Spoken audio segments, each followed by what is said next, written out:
आता आम्ही रात्री त्यांना सांगितलं पीआयला कलेक्टर आणि एसपी सीआयडीचे दोघाला बोलवा त्याशिवाय आम्ही हे करणार, तरी बी हे म्हणजे त्या गोष्टीचं गांभीर्यच घेत नाही.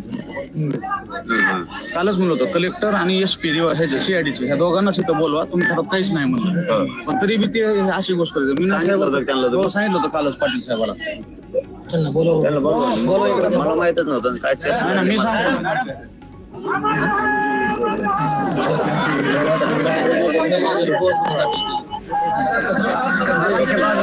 त्यांनी काल सांगितलं होतं का एसपी साहेबांना आणि कलेक्टर साहेबाला बोलवा म्हणून इथं सांगितलं होतं बोलवा ना. पाटील साहेबाला बोललो होतो आम्ही रात्री, त्याशिवाय आम्ही करणार आहे मॅडम.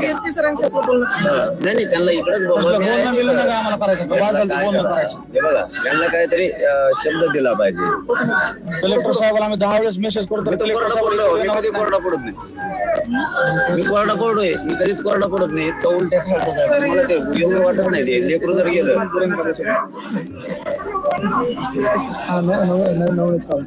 हॅलो नमस्कार. इकडे गावकऱ्यांचं म्हणणं होतं की बोललं पाहिजे एसपी साहेबांना आणि कलेक्टर साहेबांना.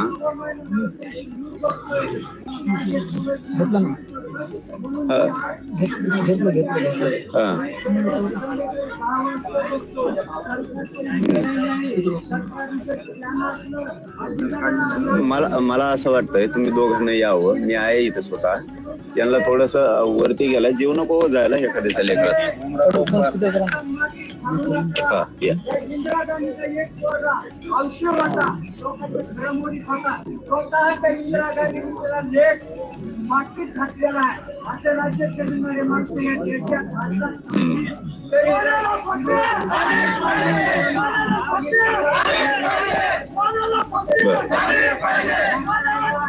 मी पाय पडलोय त्यांच्या, पाय पडलोय मी त्यांना पाय पडलो.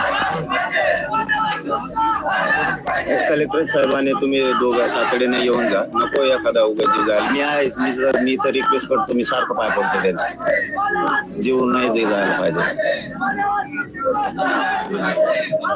तेली साहेबांना पण बोलवा, कारण उद्या तरी काय इथं जर जीवच एखाद्या जाणार काय उद्या येऊन जावा म्हणा साहेबांना. बर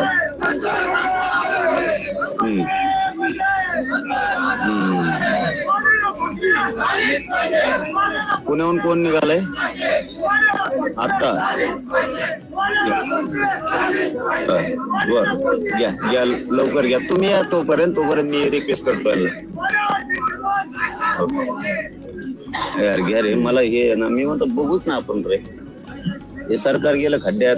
दादा आम्ही तीनदा पाय पडलो. ते म्हणते माझी इच्छाच नाही म्हणते आता खाली येण्याची. पुण्याहून कोणीतरी अधिकारी बरं तिकडे मॅडम आम्ही रात्रीच निवेदन देताना सांगितलं होतं, जोपर्यंत वरिष्ठ अधिकारी तुम्ही काहीच उत्तर देऊ शकत नाही आमच्या कुठल्याच गोष्टीला. वरिष्ठ अधिकारी जोपर्यंत तिथं येत नाहीत, काहीतरी ठोस निर्णय सांगत नाहीत, आता ज्या मागण्या येतात प्रश्न आंधळे सोडता बाकी सगळ्या गोष्टी फक्त प्रशासनाच्या हातातल्या येतात. तिथं वेगळं काही करायची गरज नाही. प्रशासन काहीच करत नसलं तर आमची विनंती, आम्ही 1:15 पर्यंत वाट बघणार आहेत. त्याच्यानंतर आमचा निर्णय आम्ही घेणार आहे. पण आता कलेक्टर आणि एसपी मसाटोकले आहेत का तुम्ही बोललेत? कलेक्टर आणि एसपी मसाटोकले आहेत का? हो एसपी आले. कलेक्टरांचं सांगते ना, एसपी साहेब सांगतील त्यांना काय आता राज्य चलबिचल करायचं का काय मुख्यमंत्र्याला फडणवीसला वाटत नव्हतं. मुख्यमंत्र्यांकडून असं होईल पण अवघड आहे भैया. हॅलो हॅलो अरे बाबा मी हात जोडतो बाबा तुम्हाला. मला वर येता आहे ना आम्हाला माणूस लय महत्वाचा.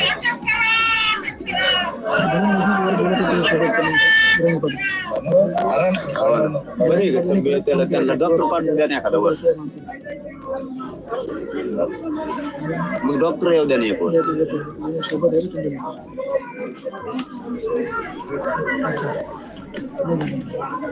जाऊ दे ते सरकार तिकडे मसा वाटे. फटाके साहेब ते नाही बोलत का फोन?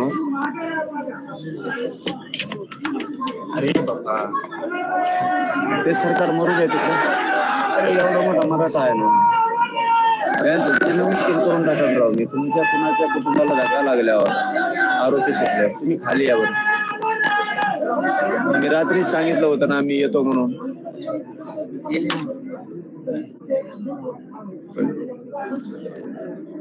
मी रात्रीच म्हणलो ना तुम्हाला की येतो मी ताबडतोब तिकडे निघून. मला व्यवस्थित तर या खाली या. ते सरकार बघून घेऊ. यायचे त्याने शब्द द्यायचे. ते षड्यंत्र करत असते ना एखादी सरकार. आहे ना एवढा मोठा मराठा समाज. आम्हाला तुमच्या कुटुंबाला गरज होती. ते भयाचं स्वप्न साकार करायचं सोडणार. आरोपी सुटला ना तिनं मुश्किल. या बरं या तुम्ही खाली या. सरकार फिरकार जाऊ दे तिकडे. ते मसमाट आहे. कशाचे पोलीस कशाचे अधिकारी कशाचं काय असतं बघू. आपल्या पद्धतीनं आपण घेऊन या. कसं घ्यायचं. या बरं खाली या बरं प्लीज. नका रे मला लय उभा राहता आहे ना. मला वर येता येत नाही त्याच्यात.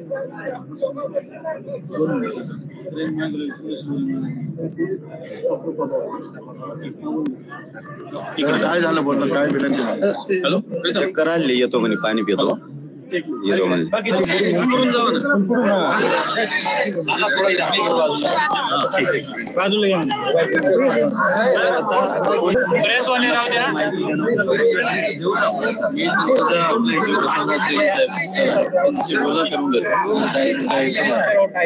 फोनवर बोलू शकतो. सध्या तसं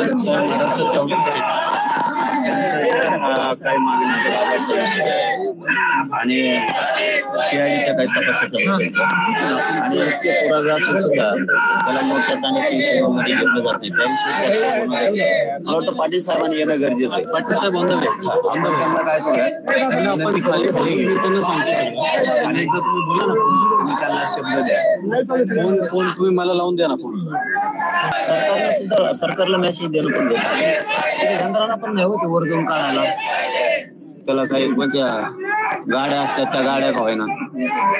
जीव नको हो जायला.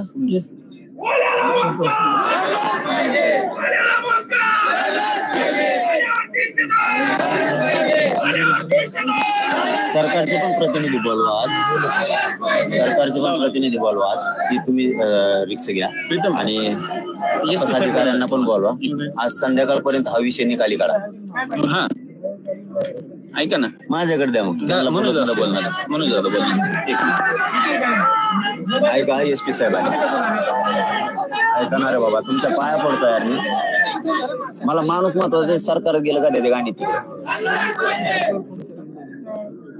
ते सरकार फारकार त्या अधिकारी मला नाही माहित. तुम्ही कुटुंबाला गरजेचे आहे. इथं सगळं राज्य ढवळून निघालंय हो बिथारलंय. तुम्ही काय करा त्यांना खाली घेऊन या. SP साहेब सगळे जबाबदारी घ्यायला लागलेत. ते सगळे समजून सांगतील. पुन्हा आणखीन आज दिवसभरात सगळ्यांना बोलून घेतील. सरकारचे प्रतिनिधी बोलवतील. बरोबर ना साहेब. आणि CIDचे पण येतील. त्यांना बोला. SP साहेबाला बोला. तुम्ही खाली या प्लीज. त्यांना बोला. द्या त्या धनंजय भाईकडे द्या.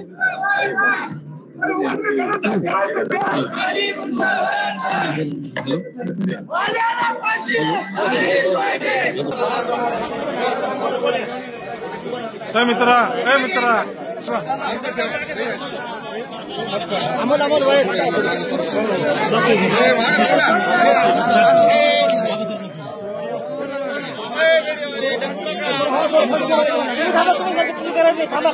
Subscribe now and press the bell icon. Never miss an update.